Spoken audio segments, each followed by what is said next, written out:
Hello everyone, welcome to today's video.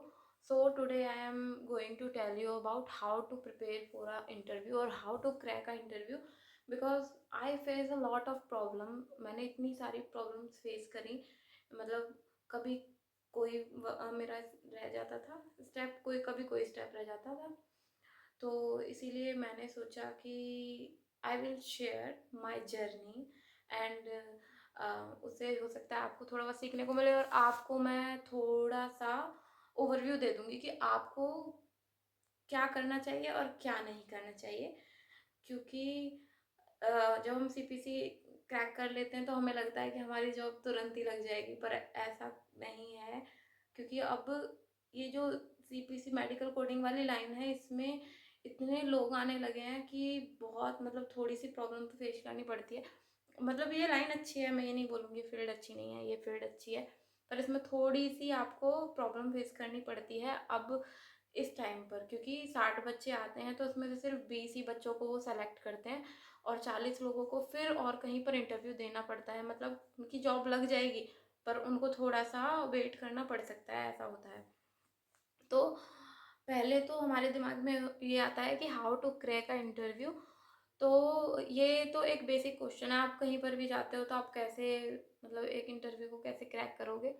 तो उसके लिए ये है कि आपको पहले वो क्या देखेंगे, वो आपका ही आपको सिर्फ आपको वो जानते नहीं हैं, वो सिर्फ आपसे थोड़ी बहुत बात करते हैं। मतलब वो आपकी लैंग्वेज देखेंगे कि आप कैसे बोलते हो, है ना, आपके अंदर प्रोफेशनलिज्म है या नहीं, आपने कैसी ड्रेसिंग सेंस, क्या ड्रेस पहन के आए हो, कैजुअल में तो नहीं चले गए, प्रोफेशनल बिहेवियर आपका, वो सब कुछ चेक करेंगे। आपको 15-20 मिनट बाहर बैठा के रखते हैं, उस टाइम भी वो आपको वो चेक करते हैं। मतलब सामने से बंदा निकल के जा रहा है, हो सकता है वो उसी ऑफिस का हो या फिर वो इंटरव्यू ही हो, बस वो देखने के लिए आया हो कि ये क्या है, इसका बिहेवियर यहाँ पे ज़्यादा मतलब इतना ज़्यादा तेज तेज शोर तो नहीं मचा रहा है, ये सब चेक किया जाता है। ये बेसिक चीज़ें होती हैं। तो आपको थोड़ा सा इसमें फर्स्ट है आपकी लैंग्वेज। लैंग्वेज मतलब कि मेडिकल कोडिंग में मेन डिमांड होती है इंग्लिश लैंग्वेज की, ठीक है। तो आपको इंग्लिश लैंग्वेज की ये नहीं मैं बोलूँगी कि आपको इंग्लिश लैंग्वेज बहुत अच्छे से बोलनी ही आती हो। मतलब बेसिक, वो अगर सामने वाला कुछ बोल रहा है तो आपको समझ में आना चाहिए कि वो बोल क्या रहा है, ठीक है। और सेकंड, और सामने वाले को ये पता नहीं है कि आपको इंग्लिश लैंग्वेज आती है या नहीं, तो आप इतना तो सीख ही सकते हो कि सामने अगर कोई बंदा आपसे इंग्लिश में कोई क्वेश्चन पूछ रहा है तो आप उससे सिंपल इंग्लिश लैंग्वेज में जवाब दे सको, ठीक है। उससे वो ये समझ जाएगी कि हाँ, इस बंदे को थोड़ी बहुत नॉलेज है कम्युनिकेशन स्किल्स पे, इसके वर्क किया जाए तो ये बाद में अच्छी हो सकती है। पॉलिश योर लैंग्वेज, मतलब थोड़ा सा पॉलिश कर लो तो ये लैंग्वेज वाला तो आपका मतलब हो जाएगा। क्योंकि फर्स्ट या सेकंड राउंड में आपकी वो लैंग्वेज को ही चेक करते हैं। अगर आप लैंग्वेज उनसे बात ही नहीं कर पाओगे तो आपको सेलेक्ट ही क्यों करेंगे, ठीक है। एंड सेकंड चीज, आपका वो जो आप ड्रेस मतलब कपड़े पहन के जाते हो, वैसे इसमें कैजुअल कपड़े मैं ये नहीं बोलूँगी क्योंकि ऐसे लोग भी गए हैं जिन्होंने कैजुअली गए थे, ठीक है, जींस और टॉप और मतलब सिंपल शर्ट और नीचे जींस पहन के, ऐसे लोग भी जाते हैं।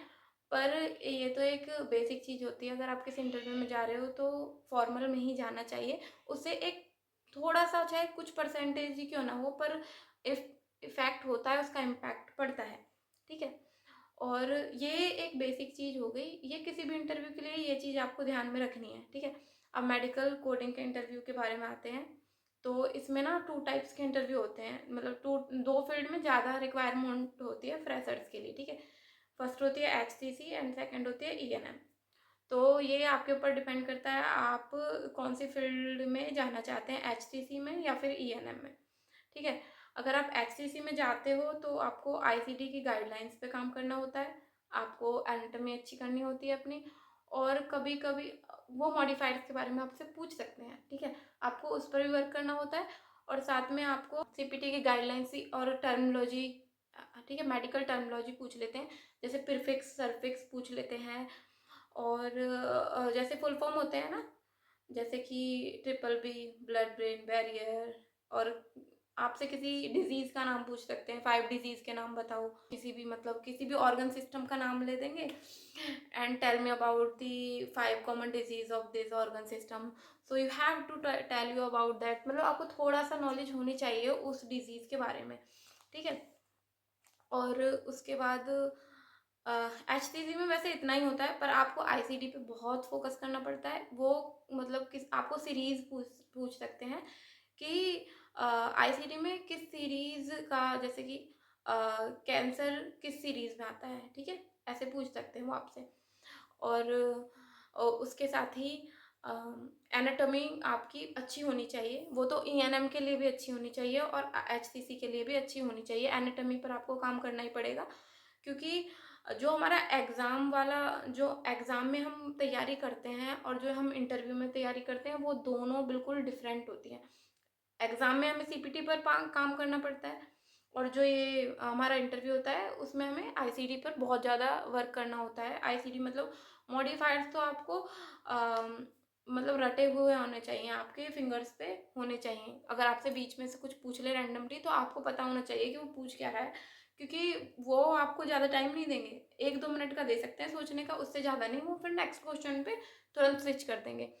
और ऐसा भी होता है इंटरव्यू में, वो 4-5 टॉपिक्स को डिवाइड करे रखते हैं, ठीक है।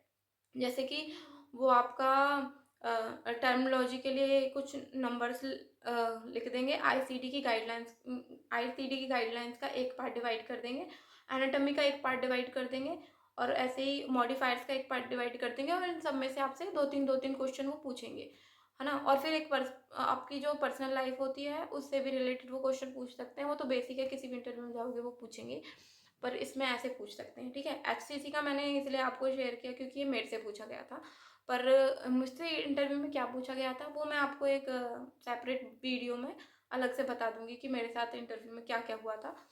तो और उसके बाद होता है ईएनएम, ठीक है। ईएनएम में आपसे पूछा जाएगा ईएनएम के बारे में ही, मतलब ईएनएम की कितनी गाइडलाइंस और उसके ना कोड्स पूछ लेते हैं वो बीच में से, या फिर ये कोड्स पूछ लेंगे, उसका डिस्क्रिप्शन पूछेंगे कि आप इसका डिस्क्रिप्शन बताओ, है ना, और आपको तुरंत बताना पड़ेगा। और ईएनएम में मॉडिफायर्स के बारे में पूछ लेते हैं। मॉडिफायर्स इसमें बहुत, मतलब एचसीसी के कंपैरिजन में ईएनएम में ज़्यादा पूछा जाता है मॉडिफायर्स के बारे में, ठीक है। और एक होता है सर्जरी। सर्जरी के लिए वैसे फ्रेशर्स को वो जल्दी से लेते नहीं है कंपनी वाले, पर कभी कभी किसी किसी कंपनी में रिक्वायरमेंट हो जाती है, ज़्यादा रिक्वायरमेंट हो तो फ्रेशर्स को भी अलाउ कर देते हैं। वैसे तो एचसीसी और ईएनएम में ही ये जाते हैं हमारे मेडिकल कोडर सीपीसी क्वालिफाइड। तो ये तो हो गया हाउ टू क्रैक का इंटरव्यू, ठीक है।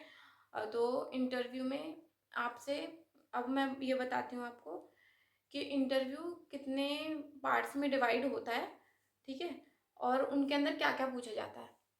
ये क्या क्या पूछा जाता है ये तो मैंने कुछ कुछ आपको बता दिया, पर पार्ट्स में कैसे डिवाइड होता है ये नहीं बताया। देखो, इसमें कई राउंड होते हैं, जैसे कि वो डिपेंड करेगा कंपनी के ऊपर। जितनी बड़ी कंपनी होगी उतने ज़्यादा राउंड्स होंगे। अगर कोई थोड़ी छोटी कंपनी हुई तो उसमें 1-2 राउंड होगा, ऐसे होगा, ठीक है। वैसे कंपनी पर डिपेंड करता है। तो मैंने 3-4 जगह इंटरव्यू दिया था, उसमें किसी में 2 राउंड थे, किसी में 3 राउंड थे, किसी में 4 और किसी में 5, ठीक है। अब जो मैंने लास्ट दिया था इंटरव्यू, ऑप्ट में दिया था, उसमें 5 राउंड थे। तो मैं सबसे ज़्यादा राउंड वाला, मैं मतलब आपको बता देती हूँ। देखो, फर्स्ट राउंड एचआर राउंड होता है, वो सबका होता है। उसमें सिर्फ आपको बताया जाएगा कि वो आपको क्या फैसिलिटीज़ देंगे, क्या आपकी सैलरी होगी, क्या पैकेज होगा, और अ, मतलब आपसे वो क्या उम्मीदें रखते हैं, और ये सारी चीज़ें वो पूछेंगे, मतलब बताएंगे आपको।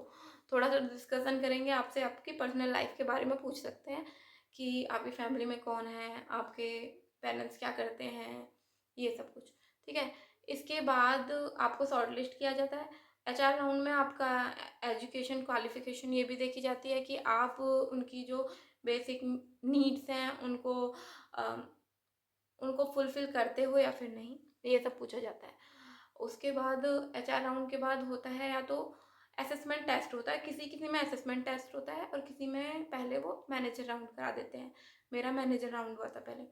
मैनेजर राउंड तो आपका 40-45 मिनट का एक पीरियड होता है, जिसमें वो पूरा आपसे डोमेन के बारे में पूछ सकते हैं, और आपसे मतलब मेडिकल कोडिंग के बारे में उनके जितने भी क्वेश्चन होंगे उसी में ही पूछे जाते हैं, ठीक है। और उसके बाद आपका होता है असेसमेंट राउंड। मेरा इसके बाद असेसमेंट राउंड हुआ था, तो उसमें सारे जो क्वेश्चन थे वो सभी रिलेट करते थे मेडिकल कोडिंग से, ठीक है। उसमें आईसीटी से थे, एनाटॉमी से थे और कुछ केस स्टडी थी एक दो, तो वो सब पूछा था उसमें। और उसके बाद एक लास्ट राउंड था, वो भी मैनेजर राउंड ही था। उसमें उन्होंने कुछ नहीं, उसने सिर्फ उन्होंने सिर्फ मेरे से मेरी पर्सनल लाइफ के बारे में पूछा था और कुछ नहीं। और उसके बाद था लास्ट एप्टीट्यूड राउंड, जो कि मेरा यहाँ ना होके मतलब उन्होंने बोला था कि वो घर से होगा, पर घर से ना होके उन्होंने मुझे नेक्स्ट डे बता दिया था। वो एक दो वीक बाद था मेरा जो एप्टीट्यूड राउंड था, एक दो वीक का गैप था बीच में, फिर वो एप्टीट्यूड राउंड हुआ था। और उस एप्टीट्यूड राउंड के बाद उन्होंने फिर बोल दिया था कि हमने आपको सेलेक्ट कर लिया है और हम आपको कनेक्ट कर लेंगे जब सबको कनेक्ट करेंगे। तो एप्टीट्यूड राउंड में उन्होंने मेरे से पूछा था, मतलब वो 30 मिनट का एग्ज़ाम था, उसमें 20 क्वेश्चंस उन्होंने दिए थे। 20 क्वेश्चंस में ज़्यादातर क्वेश्चन लॉजिकल रीजनिंग के थे, लॉजिकल रीजनिंग थी, कैलकुलेशन थी। और और एक वो था आपका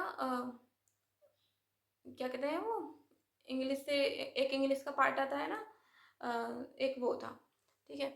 तो ज़्यादा जो वेटेज था वो लॉजिकल रीजनिंग का था, और सेकंड उसमें कैलकुलेशन थी, जैसे कि परसेंटेज दी थी, रेशियो दिया था और एवरेज दिए थे, और टाइम एंड डिस्टेंस का क्वेश्चन था, और वर्क एंड टाइम का भी क्वेश्चन था, ठीक है। और साथ में लास्ट उन्होंने वो नहीं होता, एक पैसेज आ जाता है और उसके नीचे फिर लिख देते हैं कि इस वाले वर्ड का क्या मीन है, इसमें पैसेज में ढूंढ के बताओ। तो ऐसे ही क्वेश्चन थे, तो ये सब उसमें दिया था। और डिफरेंस सर्च करने के लिए भी दिया था, जैसे कि 4 उन्होंने नंबर्स दे दिए अल्फा न्यूमेरिक टर्म्स में, और उसमें से आपको डिफरेंस देखना है कि जिसमें डिफरेंस है ABCD, किसमें डिफरेंस है उस पर टिक लगाना है। वो वैसे हो जाता है, वो इतना हार्ड नहीं होता एप्टीट्यूड टेस्ट। मुझे लगा था, मैं खुद डरी हुई थी कि कैसा होगा, पर हो गया। तो ज़्यादातर हो जाता है, और जितने लोग आए थे उसमें से एक दो लोगों को छोड़कर वैसे सभी का एप्टीट्यूड टेस्ट क्लियर हो गया था। तो ये हो गया आपका एप्टीट्यूड टेस्ट के बारे में। तो बस आज की वीडियो के लिए मैं बस इतना ही बेसिक ओवरव्यू दे रही थी कि ये था कि इंटरव्यू कैसे क्रैक कर सकते हैं, मेडिकल कोडिंग इंटरव्यू में क्या वो पूछ सकते हैं, ये मैंने इस वाली वीडियो में बताया नहीं है। मेडिकल कोडिंग के इंटरव्यू में क्या पूछते हैं उसके लिए मैं एक सेपरेट वीडियो बनाऊंगी कि मतलब मुझसे क्या पूछा गया था, मतलब स्पेसिफिकली क्या क्या क्वेश्चंस उन्होंने मेरे से पूछे थे। यहाँ ही नहीं, मतलब 3-4 जगह मैंने इंटरव्यू दिए थे, वहाँ वहाँ मेरे से क्या क्या क्वेश्चन पूछे गए थे और इम्पोर्टेंट क्वेश्चन क्या था, मतलब ऐसा कौन सा क्वेश्चन था जो तीनों चारों जगह पूछा गया था। मैं वो सब आपके साथ शेयर करूँगी अपनी नेक्स्ट वीडियो में। आज के लिए इतना ही। थैंक यू सो मच मेरी वीडियो से जुड़े रहने के लिए। मुझे सब्सक्राइब कर लेना, और ये वीडियो अच्छी लगी हो तो लाइक भी कर देना, या फिर आपको कुछ भी सीखने को मिला हो इस वीडियो से तो लाइक भी कर देना। Thank you so much for today. Thank you.